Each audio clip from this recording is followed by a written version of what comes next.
மூன்றாவது அத்தியாயத்தின் முதல் பகுதி அஸ்வல பிராமணக என்று அழைக்கப்படுகின்றது.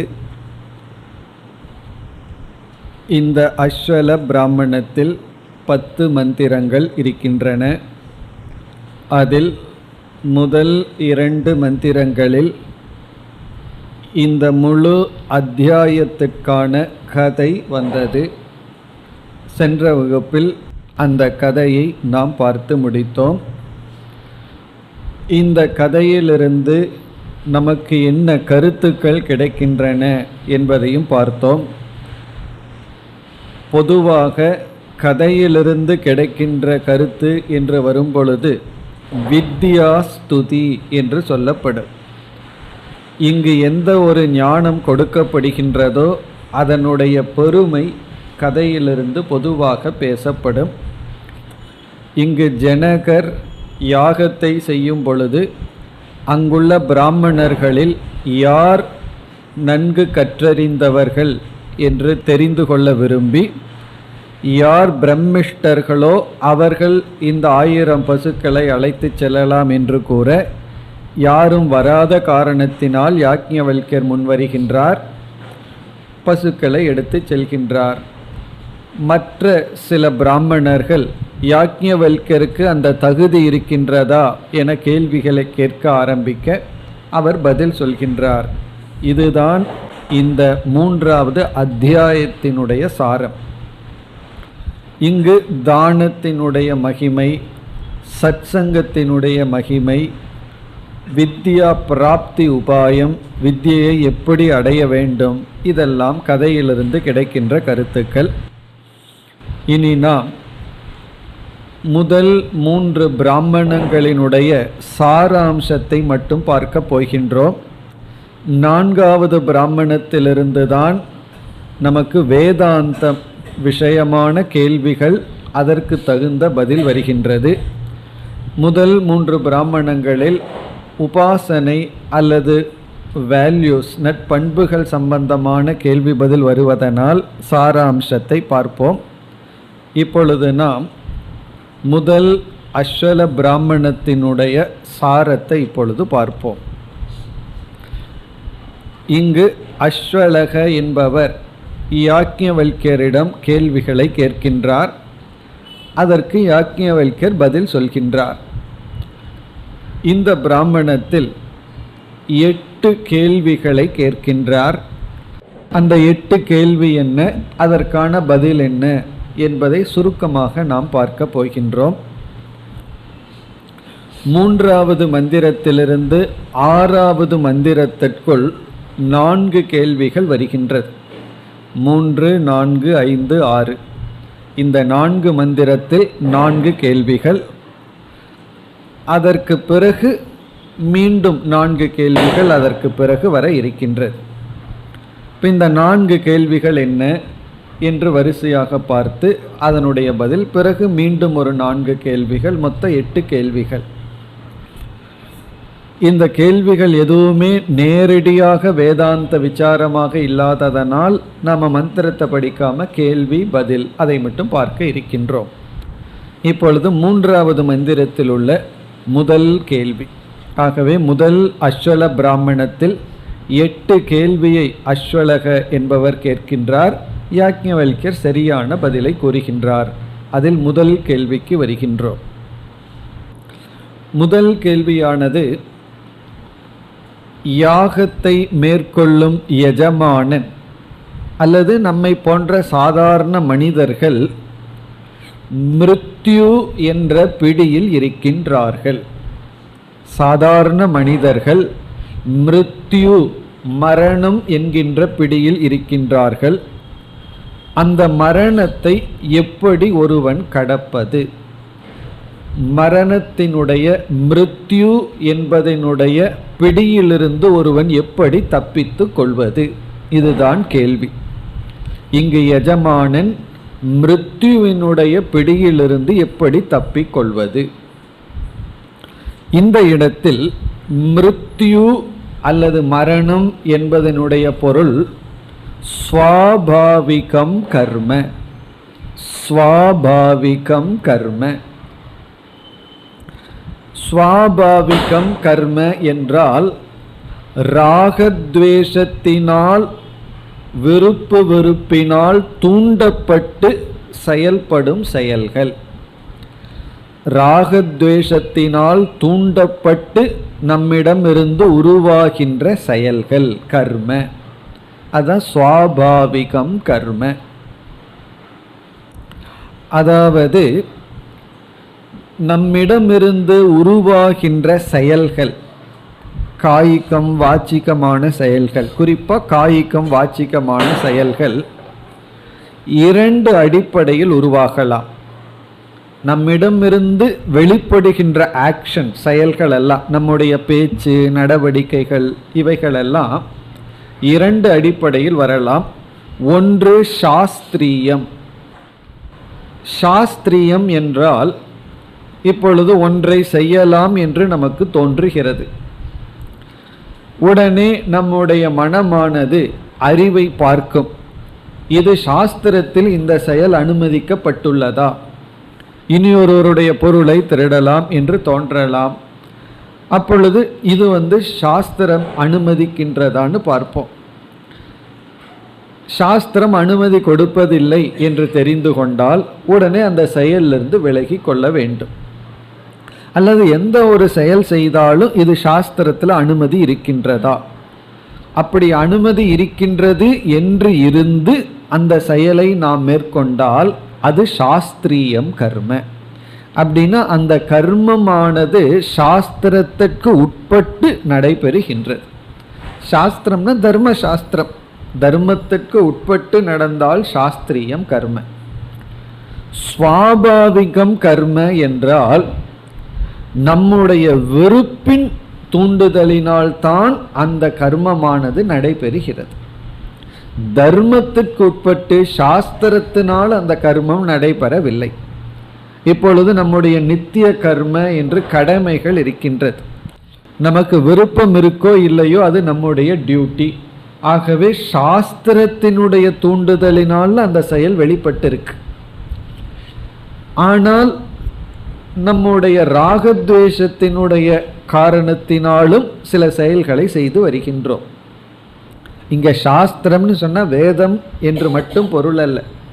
இப்ப டாக்டர் நமக்கு இவ்வளவுதான் சாப்பிடணும்னு சொல்லியிருக்காங்க, இதை சாப்பிடக்கூடாது என்று சொல்லி இருந்தால் அதுவும் தர்மத்திற்கு உட்பட்ட விஷயம். இப்போ எதை சாப்பிடணும், எவ்வளவு சாப்பிட வேண்டும் அப்படிங்கிறது தர்மம். நம்முடைய உடலுக்கு அந்த நேரத்தில் அது தர்மம். அதன்படியும் சாப்பிட்டோம்னா அது சாஸ்திரியம்.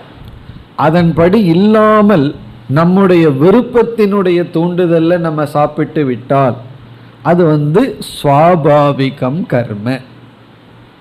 இப்போ இங்க கேள்வி என்ன என்றால், ஒவ்வொரு மனிதர்களும் ஸ்வாபாவிகம் கர்மம் என்ற பிடியில் இருக்கின்றார்கள். நம்மெல்லாம் ராகத்வேஷத்தினுடைய பிடியில் இருக்கின்றோம். ராகத்வேஷத்திலிருந்து வெளிவருகின்ற கர்மத்தினுடைய பிடியில் இருக்கின்றோம். இதுதான் இங்கு மிருத்யு என்று சொல்லப்படுகிறது. இப்ப மிருத்யு என்றால் ராகத்வேஷத்திலிருந்து வெளிப்படுகின்ற கர்மங்கள். இப்ப இந்த சூழ்நிலையில எதை பேசணும் எதை பேசக்கூடாதுன்னு இருக்கு.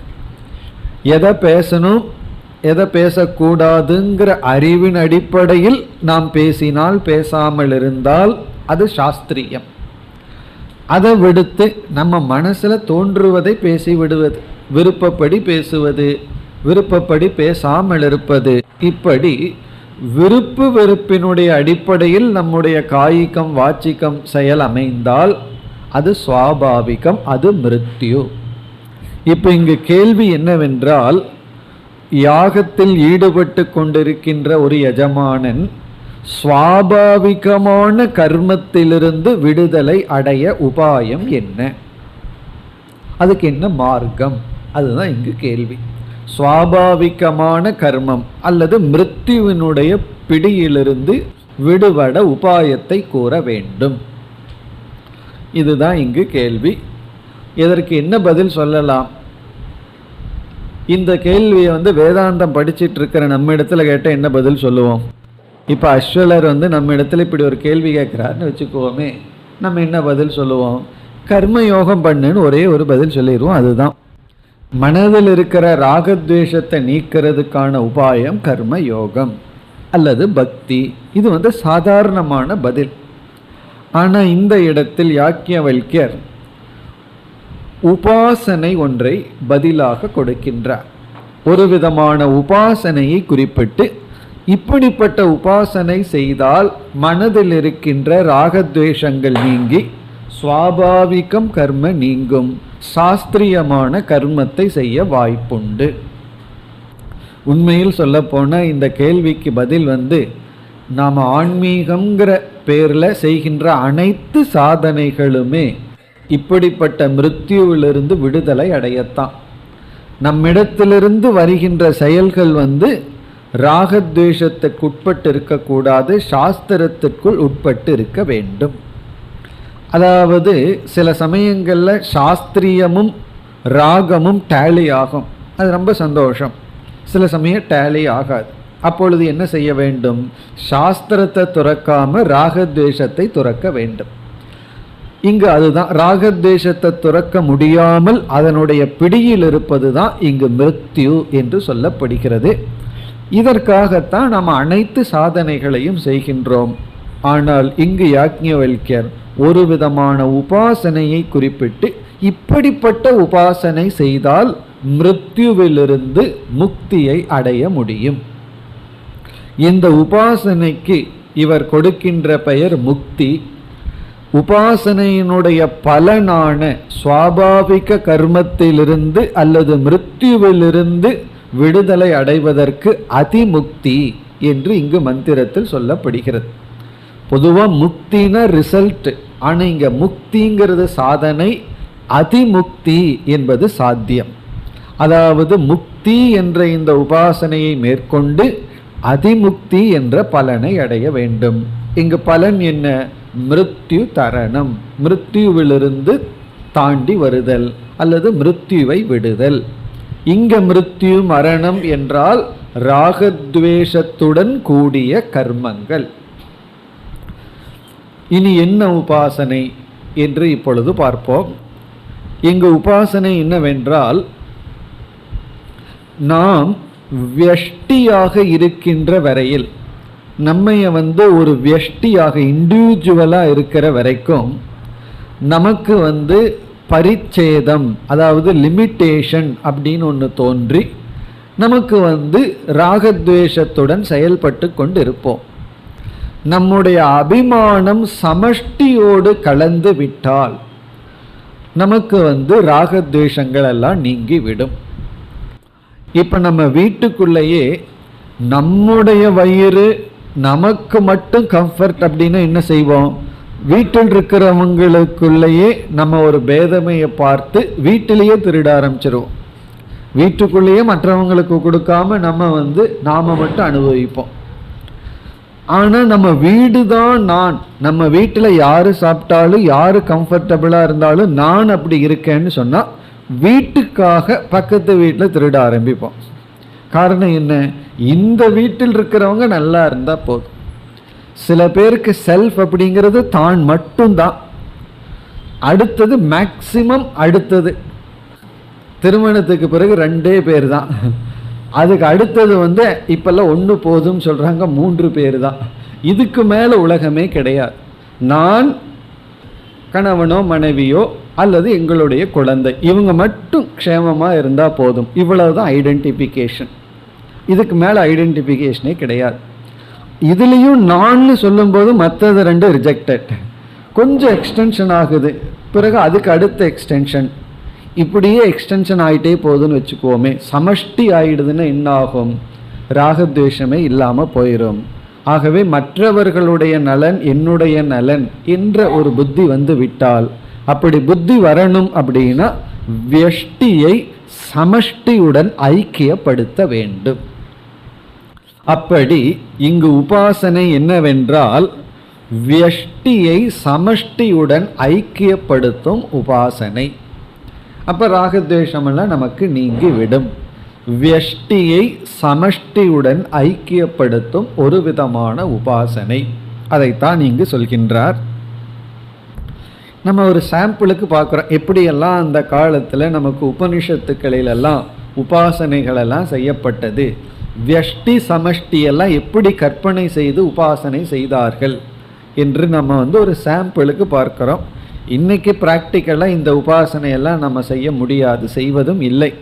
இந்த உபாசனையில் பார்த்தோம் அப்படின்னா அந்த காலத்தில் அதாவது எப்பொழுது யாகங்கள் செய்வது நித்திய கர்மமாக இருந்ததோ அந்த காலகட்டத்தில் இந்த யாகம் என்பது வாழ்க்கையில் ஒரு அங்கமாக இருக்கு. அக்னிகோத்திரம்ங்கிறது டெய்லி செய்து கொண்டு இருந்தார்கள். ஆகவே அந்த ஹோமம் பண்ணுறது, யாகம் செய்வது என்பதெல்லாம் வாழ்க்கையில் ஒரு அங்கமாக இருந்த காரணத்தினால் அந்த யாகத்துடன் சேர்ந்தே இந்த உபாசனை வருகின்றது. அந்த யாகத்தோடு கலந்து இங்கு உபாசனை பேசப்படுகிறது. நாம் இந்த உபாசனையை வேறு விதத்திலையும் புரிந்து கொள்ளலாம்.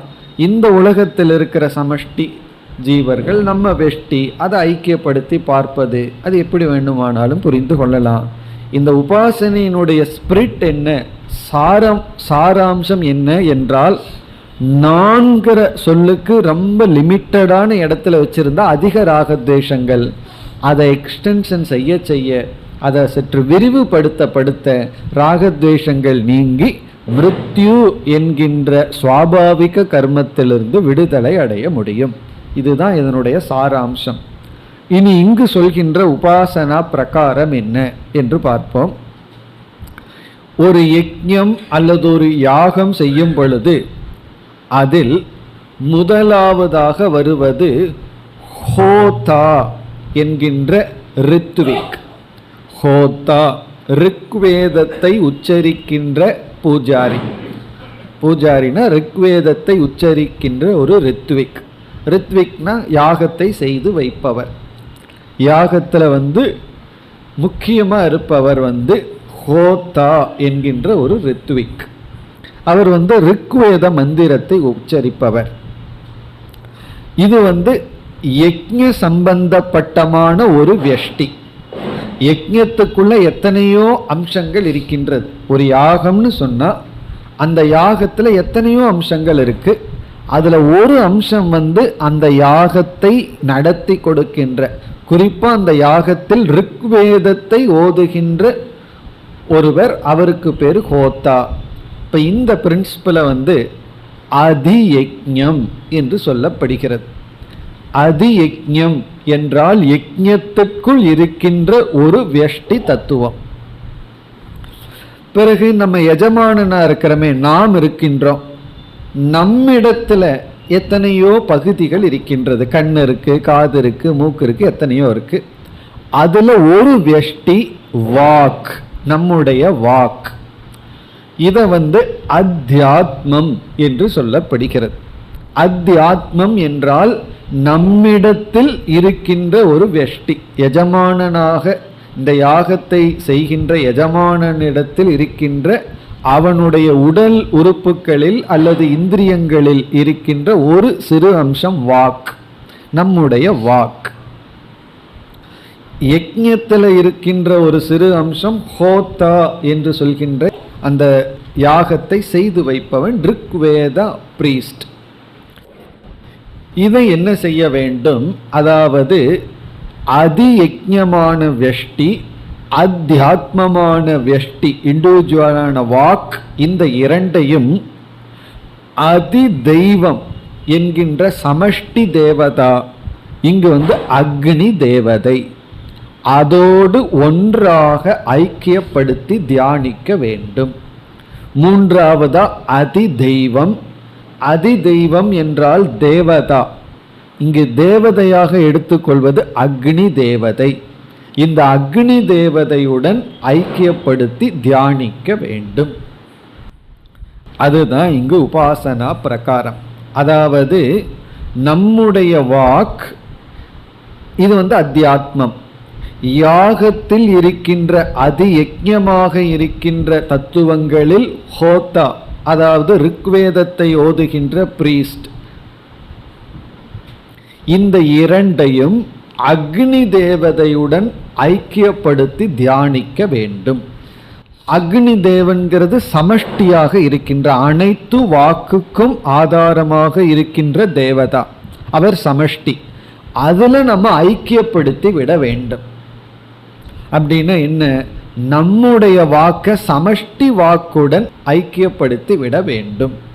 இப்போ அனைவருடைய வாக்கும் என்னுடைய வாக்கு என்று வியஷ்டி சமஷ்டி ஐக்கியப்படுத்த வேண்டும்.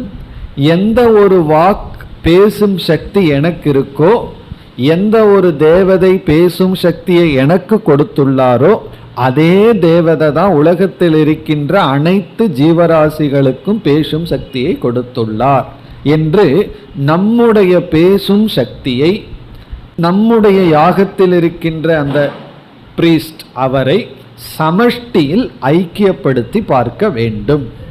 அப்படி தியானித்தால் நம்முடைய வாக் என்கின்ற வெஷ்டி அபிமானம் சென்று அக்னி தேவன் என்கின்ற சமஷ்டி அபிமானம் நமக்கு வரும்.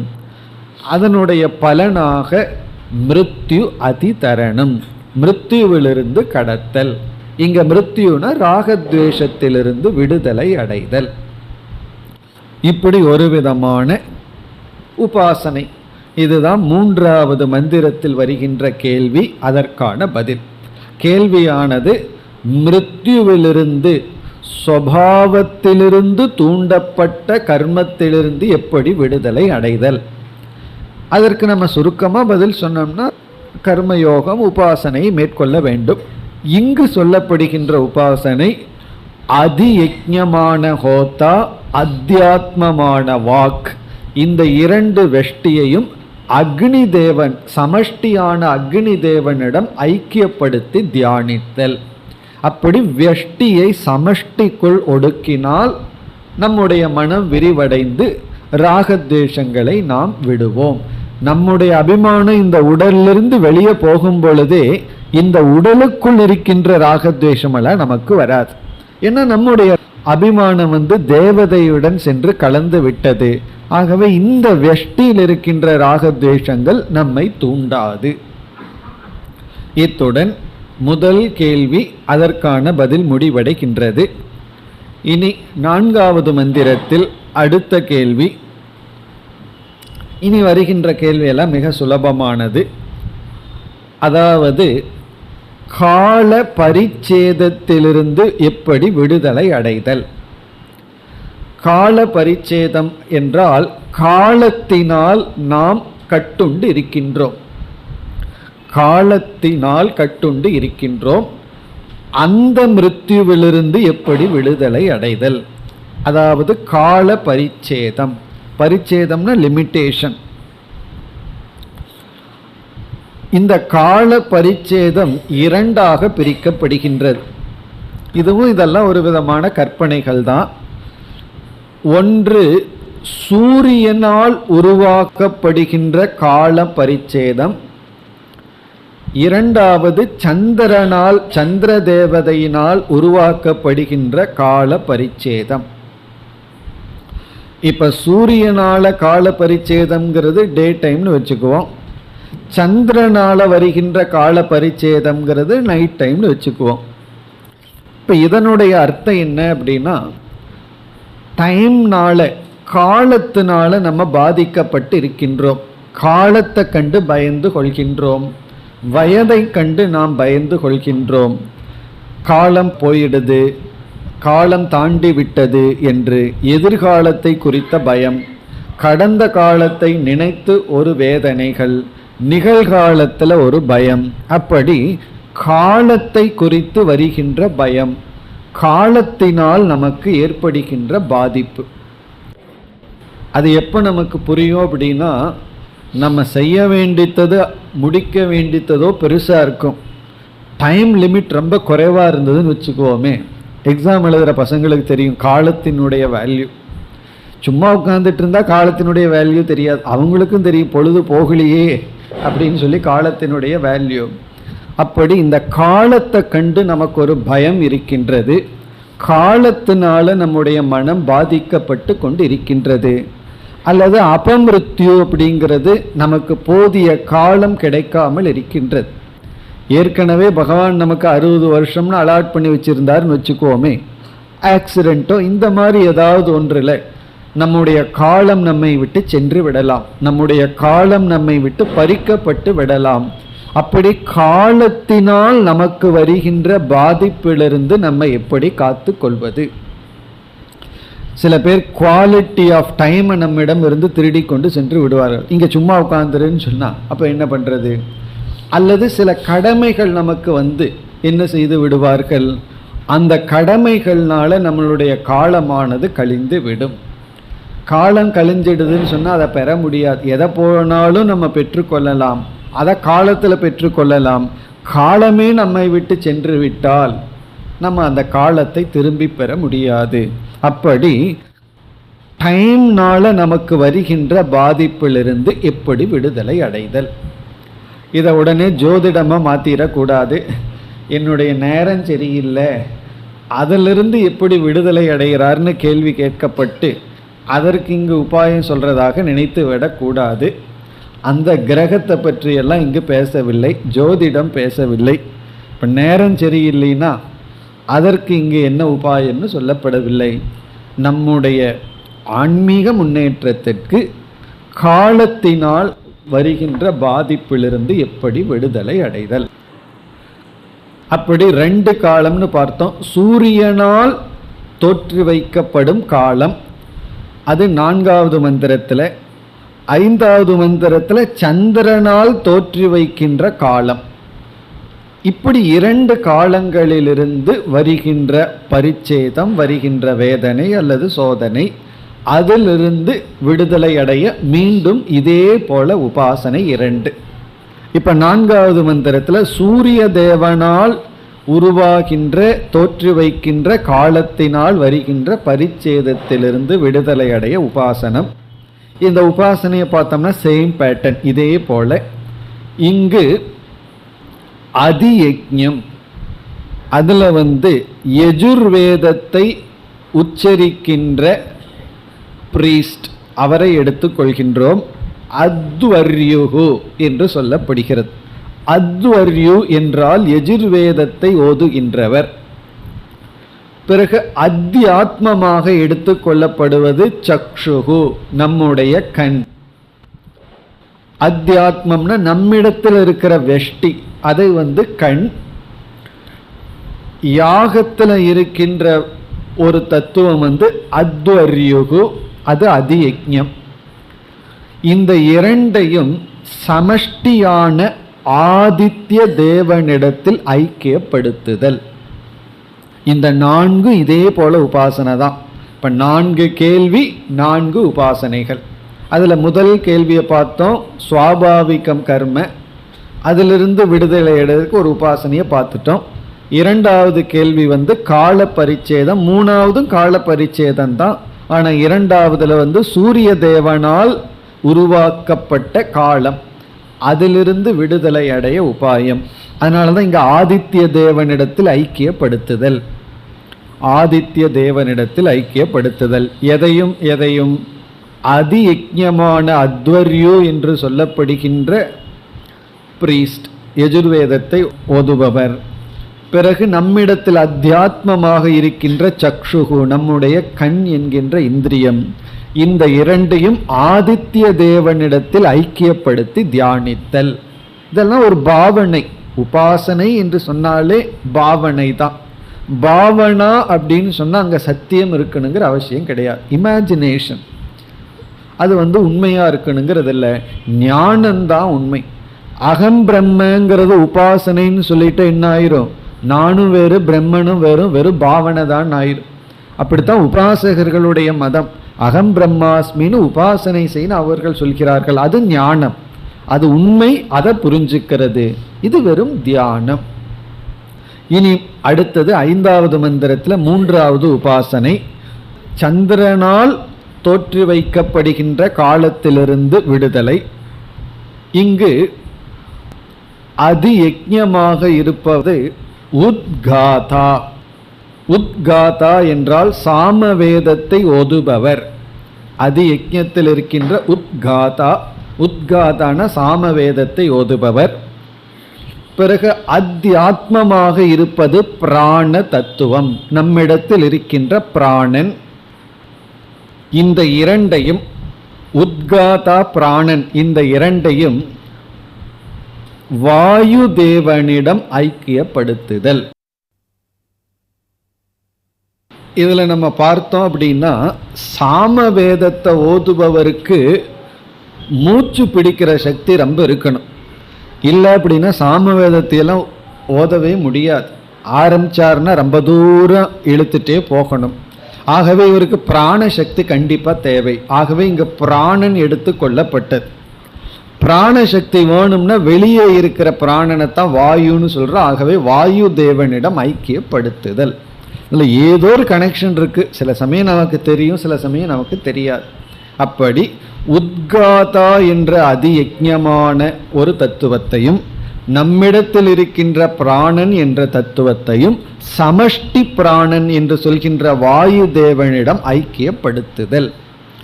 இப்படி இந்த இரண்டு உபாசனைகள் காலத்தினால் வருகின்ற இடையூறுகளை தவிர்த்தல். யாருக்காவது டைம் சரியில்லைன்னா இந்த உபாசனையை பண்ணுங்க, அப்படி புரிந்து கொள்ள வேண்டும். அப்படின்னு சில பேர் சொல்வார்கள், என்னுடைய டைம் என்னைக்குமே சரியில்லைதான்னு சொல்லி. அதாவது காலம் நமக்கு போதவில்லை, காலமே நமக்கு இடையூறாக இருந்தால் இப்படி ஒரு உபாசனையாம். இனி 6வது மந்திரத்தில் 4வது உபாசனை. இது எந்த கேள்வியானது எந்த உபாசனையின் துணை கொண்டு ஒருவன் சொர்க்கலோகத்திற்கு செல்ல முடியும், இதுதான் கேள்வி. சொர்க்கலோகத்திற்கு செல்ல இப்படி ஏதாவது ஒரு உபாசனை இருக்கிறதா? அதாவது இதே பேட்டர்ன்ல சொர்க்கலோகத்திற்கு போறதுக்கு உபாசனை உண்டா? உடனே யாக்ஞவல்கியர் உபாசனை கூறுகின்றார். இதே போலதான் உபாசனை. அதாவது பிரம்மா என்று அழைக்கப்படுபவர் அதர்வண வேதத்தை ஓதுபவர் பிரம்மா. இது அதியஜ்ஞம். பிறகு நம்முடைய மனம் அத்தியாத்மம், நம்முடைய மனம் அத்தியாத்மம், இந்த இரண்டையும் சந்திரமா சந்திரதேவனிடம் ஐக்கியப்படுத்துதல். நம்ம மனசுக்கு தேவதையா இருக்கிறது சந்திரதேவன், அந்த சந்திரனிடம் ஐக்கியப்படுத்துதல். அதாவது அதியஜ்ஞத்தில் யார் இருக்கின்றார்? அதர்வண வேதத்தை ஓதுகின்ற பிரம்மா. அத்தியாத்மத்தில் நம்முடைய மனம். இந்த இரண்டையும் சந்திரதேவனிடத்தில் ஐக்கியப்படுத்துதல். இப்படி 3வது மந்திரத்திலிருந்து 6வது மந்திரம் வரை இந்த 4 மந்திரத்தில் 4 கேள்வியை அஸ்வலர் என்பவர் கேட்க யாக்ஞவல்கியர் பதில் சொல்லிவிட்டார். இனி 7வது மந்திரத்திலிருந்து 10வது மந்திரம் வரை, அதாவது இந்த முதல் அஸ்வல பிராமணம் முடியும் வரை, நாம் 3வது சாப்டர்ல ஃபர்ஸ்ட் பிராமணத்தினுடைய சாரத்தை பார்த்துட்டு இருக்கோம். அதுல 10 மந்திரங்கள். இந்த 10 மந்திரத்துல முதல் 2 மந்திரம் கதைன்னு பார்த்துட்டோம். 3வது மந்திரத்திலிருந்து 10வது மந்திரத்திற்குள்ள 8 கேள்வியை கேட்கின்றார். எல்லாமே உபாசனா வேல்யூ சம்பந்தப்பட்டதுனால நம்ம மந்திரத்தை படிக்காம சாராம்சத்தை பார்த்து வருகிறோம். இதுல 4 கேள்விக்கான பதிலை பார்த்து விட்டோம். 4 கேள்விகள், அதற்கான பதிலை பார்த்தோம். இனி 7வது மந்திரத்திலிருந்து 10வது மந்திரத்திற்குள் மீண்டும் 4 கேள்விகள் அப்படியே தொடருது. அதற்கான பதில் இதுவும் மிகவும் எளிமையானது தான். இதெல்லாம் யாக்ஞவல்கியருக்கான டெஸ்ட். இதெல்லாம் யாக்ஞவல்கியர் தெரிஞ்சு வச்சிருக்காரான்னு அஸ்வலர் கேட்கின்றார். இனி இந்த 4 கேள்விகள் எது சம்பந்தப்பட்டது என்று இப்பொழுது பார்ப்போம். பலவிதமான உபாசனைகளில் ஒரு விதமான உபாசனைக்கு சம்பத் உபாசனம் என்று பெயர். எத்தனையோ விதமான தியானங்கள் இருக்கின்றன. அதுல ஒரு விதமான தியானத்திற்கு சம்பத் உபாசனம் என்று பெயர். இங்கு இந்த 4 கேள்விகளும் சம்பத் உபாசனையை பற்றியது. இந்த சம்பத் உபாசனை எப்படி செய்வது என்ற விதமானது தான் இந்த 4 கேள்விகளும். இருந்தாலும் நம்ம சுருக்கமாக எப்படித்தான் இருக்குன்னு பார்ப்போமே. சம்பத் உபாசனைனா என்ன, இதில் என்ன கேள்வி கேட்கிறார், அதற்கு என்ன பதில் சொல்கின்றார் என்று மிக சுருக்கமாக பார்ப்போம். அதாவது 4 கேள்விகள் இந்த சம்பத் உபாசனையினுடைய பிரகாரம் எப்படி செய்வது இது சம்பந்தமான கேள்விகள். முதல்ல சம்பத் உபாசனம் என்றால் என்னன்னு பார்ப்போம். சம்பத் உபாசனம் என்றால் நிகிருஷ்ட கர்மணி உத்கிருஷ்ட கர்ம தர்சனம். நிகிருஷ்ட கர்மணி உத்கிருஷ்ட கர்ம தர்சனம். இது சமஸ்கிருதத்தில் இதற்கு லட்சணம். தமிழில் இதற்கு லட்சணம் என்னவென்றால், கீழான கர்மத்தில், நிகிருஷ்டம்னா கீழான, கீழானன்னு சொன்னால் மோசமான அர்த்தம் அல்ல, சிம்பிள் அர்த்தம். சிம்பிள் எளிமையான. நிகிருஷ்ட கர்மணினா கீழான, கீழானங்கிற வார்த்தை தப்பா இருக்கும்னா எளிமையான, சிறிய, சிறியங்கிற வார்த்தை எடுத்துக்குவோம். சிறிய கர்மத்தில், கீழானங்கிற வேர்டு வேண்டாம், சிறிய கர்மத்தில். உத்கிருஷ்ட கர்மம்னா பெரிய கர்மத்தை பார்த்தல். சிறிய கர்மத்தில் பெரிய கர்மத்தை பார்த்தல். இப்போ உதாரணமா ஒருவருக்கு அஸ்வமேத யாகம் செய்யணும்னு ஆசையா இருக்கு. ஆனா அவருக்கெல்லாம் அவ்வளவு தூரம் செய்யறதுக்கு வழி கிடையாது. உடனே அவர் என்ன செய்யறார், அவர்னால செய்யக்கூடிய அக்னிஹோத்திரத்தை செய்யறார். அது மிக சிறிய எளிமையான சிம்பிள் கர்மா. அந்த அக்னிஹோத்திரம்ங்கிற கர்மத்துல இவர் அஸ்வமேத யாகம்ங்கிற கர்மத்தை தியானிக்கின்றார். இதுவே ஒரு அஸ்வமேத யாகம் என்று தியானம் செய்தல்.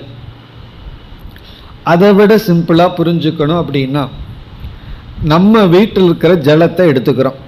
நம்ம டேப்பில் வர்ற நம்ம ஊரில் இருக்கிற நீரை எடுத்துட்டு, அஸ்மின் ஜலே கங்காம் ஆவாகயாமி, இந்த ஜலத்தை நான் கங்கையாக பாவிக்கின்றேன். உடனே அதில் குளிக்கிறது. நம்ம என்ன நினைக்கிறோம், கங்கையில் குளிச்சுட்டேன். நம்ம கங்கையிலேயே குளிச்சிருக்கோம். நம்ம டேப்பில் வர்ற நம்ம ஊரில் அவரவர்கள் எந்த ஊரில் இருக்கிறாங்களோ அந்த ஊரில் கிடைக்கிற தண்ணியை எடுத்துட்டு, அல்லது அவர்கள் ஊரில் ஓடிக்கொண்டிருக்கிற ஆற்று தண்ணியை எடுத்துட்டு, அல்லது கிணற்று தண்ணீரை எடுத்துக்கொண்டு, அதாவது நிகிருஷ்ட வஸ்து, அதில் உத்கிருஷ்டமான ஒன்றை பார்த்து நான் கங்கையிலேயே குளிக்கிறேன் அப்படின்னு நினைத்து கொள்ளுதல். அல்லது சாதாரணமாக நம்ம ஊர்லேயே ஸ்ராத்தம் செய்வது. ஆனால் அந்த ஸ்ரார்த்தத்தில் கயாவில் இது செய்வதாக பாவனை செய்தல். ஏன்னா கயாவுக்கோ காசிக்கோ போய் ஸ்ராத்தம் செய்ய முடியவில்லை. என்ன சில பேர் சொல்லி விடுவார்கள், உங்களுக்கு கயாவில் போய் ஸ்ராத்தம் பண்ணாதான் தோஷம் நீங்கும், அல்லது காசியில் போய் ஸ்ரார்த்தம் செய்தாதான் தோஷம் நீங்குன்னு சொல்லி விடுவார்கள். இவருக்கோ அவ்வளவு தூரம் செல்ல முடியாது, உடலோ பொருளோ வசதி இல்லாமல் இருக்கும். உடனே என்ன செய்து விடுதல், நம்மூர்லேயே செய்துட்டு ஒரு விதமான பாவனை வைத்து கொள்ளுதல். பேருக்கு சம்பத் உபாசனைன்னு பெருசா சொல்றோம். நம்ம மஞ்சள்ல பிள்ளையார வச்சு அஸ்மின் பிம்பே ஈஸ்வரம் ஆவாகயாமி, இந்த பிம்பத்துல கடவுளை பார்க்கிறோம்னு சொல்றோமே, அதுதான் சம்பத் உபாசனை. நம்ம வழிபாடு செய்கின்றமே, ஒரு விக்கிரகத்தை வச்சு ஒரு சிலையை வச்சு பகவான்னு சொல்றமே, இதுவும் ஒரு விதமான சம்பத் உபாசனை. அதாவது ஒரு சாதாரண பொருளை எடுத்துக்கொண்டு அதுல உத்தமமான ஒன்றை பாவனை செய்தல். இப்ப நம்ம கோயில்ல போய் வழிபடுகின்ற அனைத்தும் சம்பத் உபாசனைக்குள்ளதான் வரும். நம்ம கோயில் மட்டும் யாரு எதை வழிபட்டாலும் அது சம்பத் உபாசனை தான். நம்முடைய நாட்டினுடைய பிளாக் இருக்கே, அதை நம்ம வழிபட்டாலும் அதுவும் சம்பத் உபாசனை தான். நம்ம உண்மையிலே எதை வழிபடுறோம், ஒரு துணி, அதுக்கு கலர் அடிச்சு நம்மளுடைய நாட்டினுடைய கொடி அப்படின்னு சொல்லி வழிபட்டோம் அப்படின்னா, சாதாரண துணியை நம்ம வழிபடுறதுனா பொருள், அந்த ஒரு சாதாரண துணி அதுல ஒரு வர்ணத்தை அடிச்சு வச்சிருக்கோம், அதுல நம்முடைய நாட்டையே பார்த்தல், நம்ம பிறந்த தேசத்தை, பாரத தேசத்தை பார்த்தல். அப்படி கீழான ஒன்றில் மேலான ஒன்றை பார்த்தால் அதற்கு பெயர் சம்பத் உபாசனம். இதெல்லாம் தெரியாமத்தான் சிலர் கல்ல சாமின்னு கும்பிடுறான், இப்படியெல்லாம் சொல்கிறார். யாருக்கு தெரியாது கல்லை வழிபடுபவர்கள் இது கல்லுன்னு சொல்லி? தெரிஞ்சுதானே வழிபடுறோம். தெரிஞ்சும் வழிபட்டால் அதற்கு பேர் சம்பத் உபாசனம். அப்படின்னா யாருமே யாரையும் ரெஸ்பெக்ட் பண்ணக்கூடாது. இப்போ இவர்களெல்லாம் கல்லை வழிபடுகிறார்கள், ஆகவே அறிவில் கீழானவர்கள்னு சொன்னால் அவர்கள் இனி ஒரு மனிதனை தலைவன்னு கூட சொல்லக்கூடாது. தலைவன்னு சொல்லி மரியாதை கொடுக்கக்கூடாது, கை கொடுக்கக்கூடாது, மாலை போடக்கூடாது. காரணம் என்ன?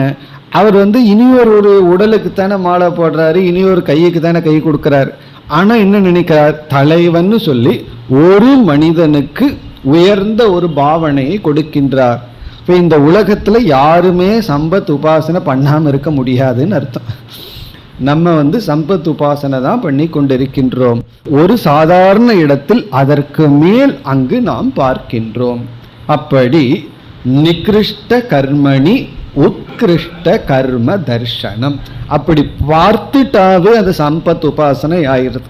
சாதாரண ஒன்று அதை ஒரு ரெப்ரசன்ட் பண்ணி அதில் வேற ஏதாவது நம்ம ஏற்றி வைத்து பார்த்தால், அறிவுடன் பார்த்தால் அது சம்பத் உபாசனை. கிளிஞ்சலருக்கு அறியாமையினால வெள்ளின்னு பார்த்துறோம், உடனே நான் சம்பத் உபாசனை பண்ணேன்னு சொல்லக்கூடாது. அதுக்கு பேர் அத்தியாசம். சாதாரண ஒரு கிளிஞ்சல்ல வெள்ளியை பார்க்கறது சம்பத் உபாசனை எப்பொழுதுனா, இது கிளிஞ்சல்னு தெரிஞ்சிட்டு வெள்ளி மாதிரி இருக்கேன்னா அது சம்பத் உபாசனை. அறியாமையில் இது செஞ்சா அதற்கு பேர் அத்தியாசம். உபாசனையும் அத்தியாசமும் சொரூபத்தில் ஒன்று தான். ரெண்டுலையும் ஏற்றி வைத்தல் ஒன்று இருக்கு.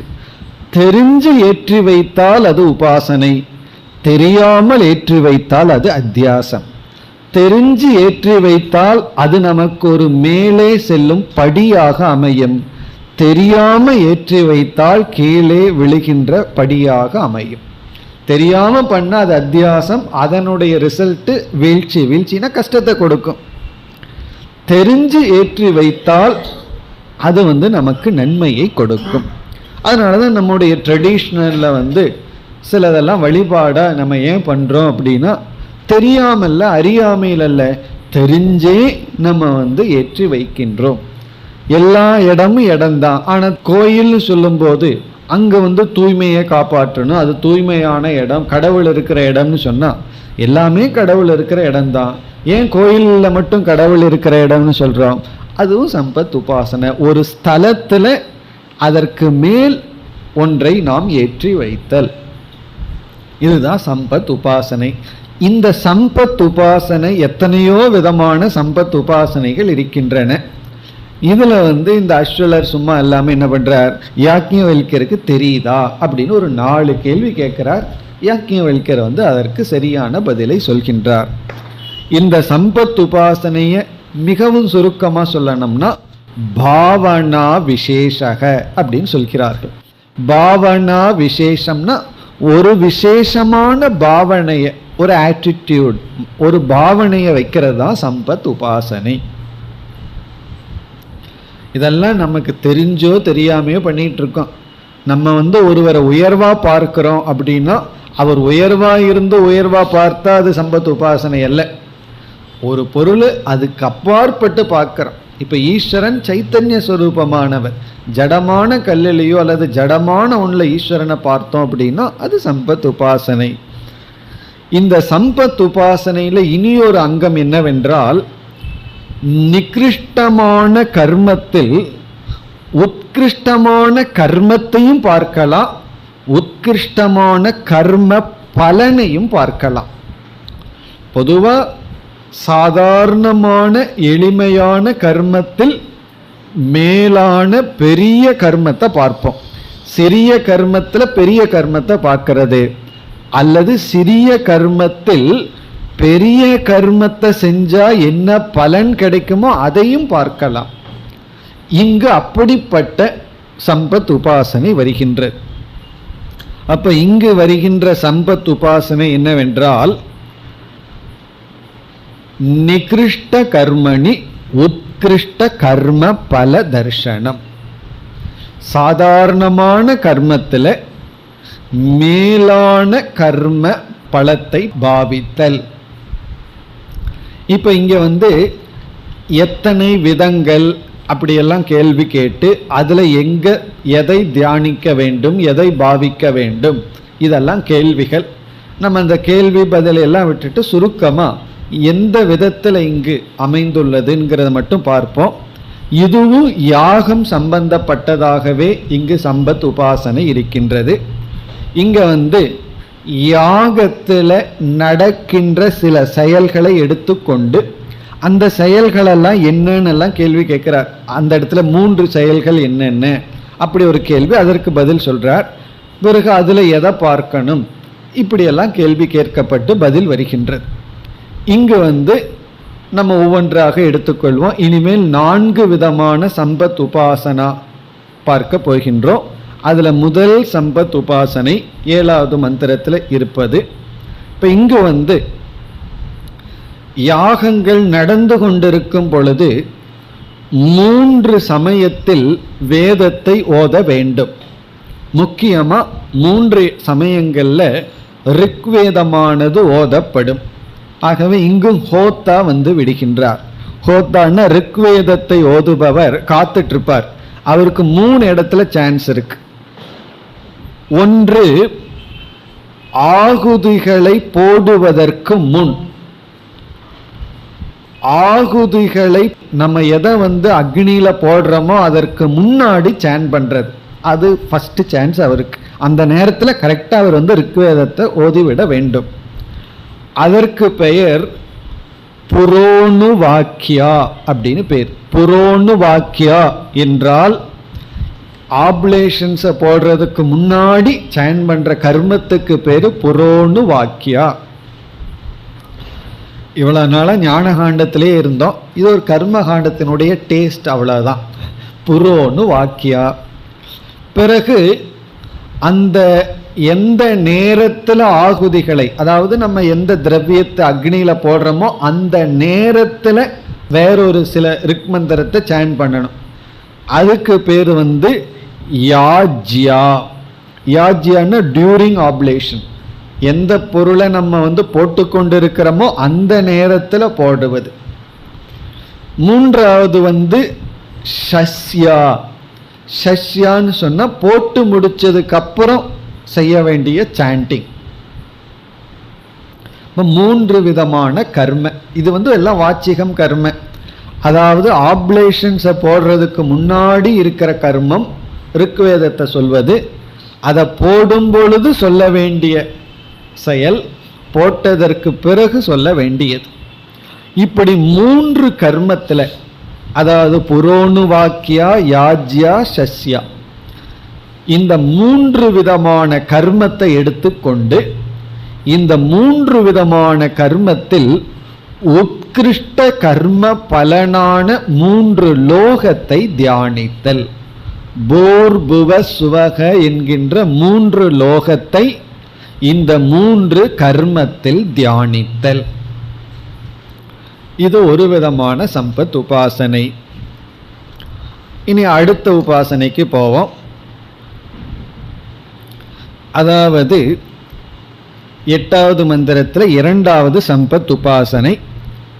இங்க கேள்வி எல்லாம் எப்படி வருதுன்னா, அந்த 3 என்னென்ன, அந்த 3க்கு என்ன பேருன்னு கேட்டு அந்த 3க்கு ஒரு பதில் சொல்லி பிறகு எப்படி சம்பத் உபாசனை பண்ணணுங்கிறதெல்லாம் கேள்வி, அதற்கான பதில். இனி அடுத்தது என்ன என்றால் 3 விதமான ஆகுதிகள். 3 விதமான ஆகுதிகள். ஆகுதினா எதை நம்ம விடுறோமோ, அக்னியில விடுறோமோ அதுக்கு பேர் ஆகுதிகள், ஆப்லேஷன்ஸ். அது என்னன்னு கேட்டு அந்த 3 விதமான ஆகுதிகள் இடத்துல அதே போல 3 விதமான பலன். அந்த 3 விதமான ஆகுதிகள் என்ன என்றால், சுடர் விட்டு எரியும் ஆகுதி. சுடர் விட்டு எதை விட்டோம்னா அது சுடர் விட்டு எரியுமோ, நெய் போன்றது. இரண்டாவது விதமான ஆகுதிகள் சப்தத்தை உண்டு செய்வது. சிலதை போட்டோம்னா உடனே நீங்க யாகத்துல பார்க்கலாம், படப்படன்னு சத்தம் வரும். சப்தத்தை உண்டு பண்ற ஆகுதிகள். மூன்றாவது கீழே சென்று விடுகின்ற ஆகுதிகள். இப்ப பாலை விட்டோம் அப்படின்னா அது மேல நிக்காது, உடனே கீழே சென்று விடும் ஆகுதிகள். இப்படி 3 விதமான ஆகுதிகள் என்ன? அந்த 3 விதமான ஆகுதிகள் செய்யும் பொழுது, அதாவது அந்த யாகம் செய்யும் பொழுது, அந்த கர்மத்தில் நாம் இதே பூர்புவ சுவக என்கின்ற லோகத்தை தியானித்தல். இனி அடுத்த உபாசனை. இந்த அடுத்த உபாசனை சாம வேதத்தை ஓதுபவர். இதுவும் அதே போலதான், முதலாவது உபாசனை போலதான். சாமவேதத்தை ஓதுபவரும் கூட நம்ம ஆப்லேஷனுக்கு முன்னாடி, ஆகுதி எல்லாம் கொடுக்கறதுக்கு முன்னாடி நம்ம எந்த திரவியத்தை போடுறோமோ அப்பொழுது, போட்டதற்கு பிறகு அவர் எப்படி சாண்ட் பண்ணணும், எதை பார்க்க வேண்டும், இந்த சாண்டிங்ல உத்கிருஷ்டமான அதே பூர்புவ சுவக என்கின்ற லோகத்தை பார்த்தல். அதே போலதான் இனி இறுதியான 4வது கடைசி சம்பத் உபாசனம். இப்ப இது பிரம்மா என்கின்ற ரித்விக். இந்த பிரம்மாங்கிற ரித்விக் யார் அப்படின்னு சொன்னா, நம்ம ஆபீஸ்ல இந்த சூப்பர்வைசர்னு சொல்லுவோம். அவருக்கு வேலை என்ன தெரியுமோ, யாரு வேலை பண்ணாம இருக்காங்கன்னு கவனிக்கிறதா அவருக்கு வேலை. யாராவது வேலை பண்ணாம இருக்காங்களா, எல்லாம் ஒழுங்கா வேலை செய்கிறார்களா, அதுதான் வேலை. அப்படின்னு என்ன அர்த்தம்னா, எல்லாம் வேலை செஞ்சா இவருக்கு வேலை இல்லைன்னு அர்த்தம். மற்றவங்க வேலை செய்யாத பொழுதுதான் இவருக்கு வேலை வரும். இவர் என்ன பண்ணுவார், எல்லாம் கரெக்டா நடந்துட்டு இருக்கான்னு பார்த்துட்டு இருப்பாராம். இப்ப இவர் ரொம்ப அலர்ட்டா இருக்கணும், யார் எந்தெந்த வேலையை ஒழுங்கா செய்கிறார்கள்னு பார்த்துட்டு இருக்கணும், ரொம்ப கவனமா இருக்கணும். இவர் தான் பிரம்மா. இப்ப இந்த பிரம்மா எல்லாத்தையும் கவனமா இருக்கிறனால இவரோட மைண்ட் எப்படி இருக்கணும்னா ரொம்ப கவனமான மைண்டா இருக்குமா, அலர்ட் மைண்டா இருக்குமா. ஆகவே இந்த இடத்துல உபாசனை என்ன அப்படின்னா, இவர் எப்படி உபாசனை செய்ய வேண்டும்னா, மனதை, நம்முடைய மனதை அனந்த லோகமாக பாவித்தல். என்ன, மனதுல அனந்த எண்ணங்கள் இருக்குமா, கணக்கில்லாத எண்ணங்கள் கொண்டு செல்லும். ஆகவே இங்கு என்ன உபாசனைன்னு சொன்னா, அனந்தமான மனதை அனந்தமான லோகமாக உபாசித்தல். நம்ம மனதில் இருக்கிற ஒவ்வொரு தாட்டும் ஒவ்வொரு லோகமா, ஒவ்வொரு எண்ணங்களும் ஒவ்வொரு உலகமாக தியானித்தல். நம்ம மனசையே உலகமாக தியானித்தல், அதுதான் இதனுடைய சுருக்கம். நம்ம மனது கீழானது, சிறியது, அதை அனந்த லோகமாக தியானித்தல். இத்துடன் இந்த உபாசனைகள் அனைத்தும் முடிவடைகின்றது. முதல் அஸ்வல பிராமணமும் முடிவடைகின்றது. இப்ப நம்ம 3வது அத்தியாயத்தை ஆரம்பித்தோம். இந்த 3வது அத்தியாயத்தில் முதல் பிராமணத்தை முடித்துள்ளோம். இதுல 9 பிராமணங்கள், 9 செக்ஷன் இருக்கு. அதுல ஃபர்ஸ்ட் 3 செக்ஷன் உபாசனைங்கிறதுனால சாராம்சத்தை பார்த்து கொண்டிருக்கின்றோம். இனி 2வது செக்ஷன், 2வது பிராமணத்திற்கு செல்வோம்.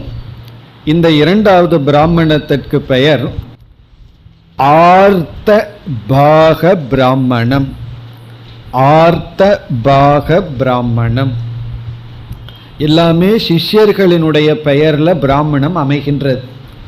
குருவினுடைய பெயர்ல பிராமணம் அமையணும்னா ரொம்ப கஷ்டமாயிரும். காரணம் என்ன, எல்லா பிராமணத்திலையும் ஒரே ஒரு குரு யாக்ஞவல்யர் தான். அதனாலதான் இந்த காண்டத்துக்கே யாக்ஞவல்யர் காண்டம்னு பேர் வந்தாச்சு. முனி காண்டம் அல்லது யாக்ஞவல்ய காண்டம்னு சொல்லி. இனி 9 செக்ஷன்லையும் யாக்ஞவல்யர் தான் குருவா இருக்கார்.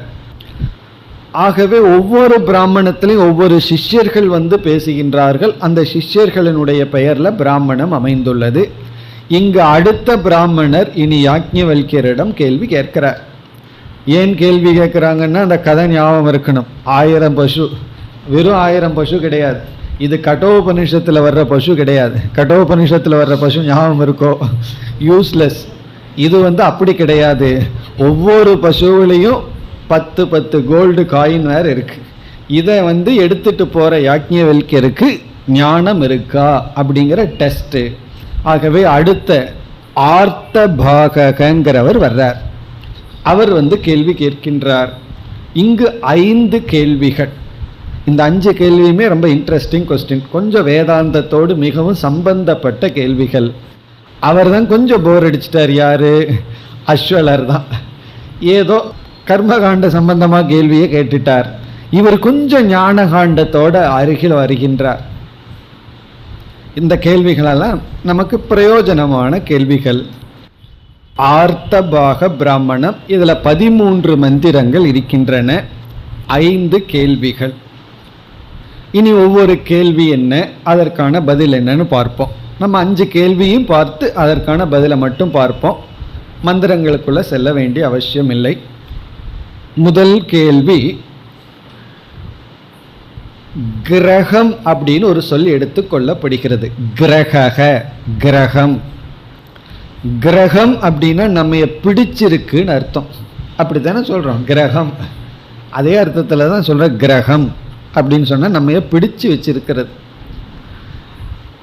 அதிகிரகம் அப்படின்னு சொன்னா கிரகத்தையும் பிடிச்சிருந்தா அது அதிகிரகம். கிரகத்துக்கும் கிரகம் அதிகிரகம், அதாவது அதற்கு மேல் அர்த்தம். இப்ப நீ யாருன்னா, நான் ஊர முழுங்கின்னு சொன்னா, நான் யார் தெரியுமா, நான் ஒன்ன முழுங்கின்னு சொன்னா, அது போல நீ ஊர முழுங்கினவனா இருந்தா நான் உன்னையே முழுங்குவன்னா அவன் ஊர முழுங்குறவன் கிரகம், அவனையே முழுங்குறவன் அதிகிரகம் அப்படின்னு அர்த்தம். கிரகம் அப்படின்னா மனுஷ்யம் கிருண்ணாதி இது கிரக, மனுஷனை பிடிச்சு வச்சிருக்கு, அது கிரகம். இப்ப முதல்ல இந்த ஆர்த்தபாகங்கிறவர் கேட்கிறார், இந்த மனுஷனை பிடிச்சிருக்கிற கிரகம் எது அப்படின்னு கேட்கிறார். அந்த கிரகத்துக்கும் கிரகமா இருக்கிறது என்ன? மொத்தம் எத்தனை கிரகம் இருக்கு, எத்தனை அதிகிரகம் இருக்கு, அவையாவன. இந்த ஸ்கூல்ல கேட்கிற மாதிரி அவையாவன அப்படின்னு இங்க கேள்வி கேட்கிறார். இங்க யாக்ஞவல்கியர் உடனே டான்னு பதில் சொல்ற மாதிரி சொல்றார். உடனே சொல்றார், 8 கிரகங்கள் 8 அதிகிரகங்கள் இருக்கின்றன. அது என்னென்ன அப்படின்னு சொல்லி இனி பதில். முதல்ல என்ன கிரகம், என்ன அதிகிரகம், மனுஷனை பிடிச்சிருக்கிற கிரகம் என்ன, மனுஷனை பிடிச்சிருக்கிற அதிகிரகம் என்ன, பதில் சுருக்கமா பார்த்துட்டு அந்த 8 என்னென்னு பார்ப்போம். இந்த கிரகம் நீங்க சொல்வது நம்முடைய இந்திரியங்கள். நம்முடைய இந்திரியங்கள் தான் நம்ம பிடிச்சிட்டு படாத பாடு படுத்துதான். அது கிரகம். நம்முடைய இந்திரியம், நம்முடைய கண்காத், யாருமே நம்ம பிடிச்சிக்கல. நம்ம நினைச்சிட்டு இருக்கோம் நம்ம மேல இருக்கிற நவகிரகம் பிடிச்சிருக்குன்னு சொல்லி. இங்க சொல்ற கிரகமே வேற. அதில் கர்மகாண்டத்துல வேண்டாம், நவகிரகம் பிடிச்சிருக்கு, அதுக்கு ஹோமம் பண்ணலாம், அதுக்கு ஏதாவது பூஜை பண்ணலாம். வேதாந்தத்துக்குள்ள நமக்கு பிடிச்சிருக்கிற கிரகம் நம்மளுடைய இந்திரியங்கள் தான், கண் காது வாய் தான், நாக்கு தான். அதிகிரகம் என்ன என்றால் இந்திரியங்களுக்கான விஷயங்கள். இந்திரியங்கள் கிரகம் என்றும், அதிகிரகம் இந்திரியங்களுக்கான விஷயங்கள். அது எப்படி என்று அடுத்த வகுப்பில் பார்ப்போம். ஓம் பூர்ணமத பூர்ணமிதம் பூர்ணாத் பூர்ணமுதச்யதே பூர்ணஸ்ய பூர்ணமாதாய பூர்ணமேவாவசிஷ்யதே. ஓம் சாந்தி சாந்தி சாந்தி.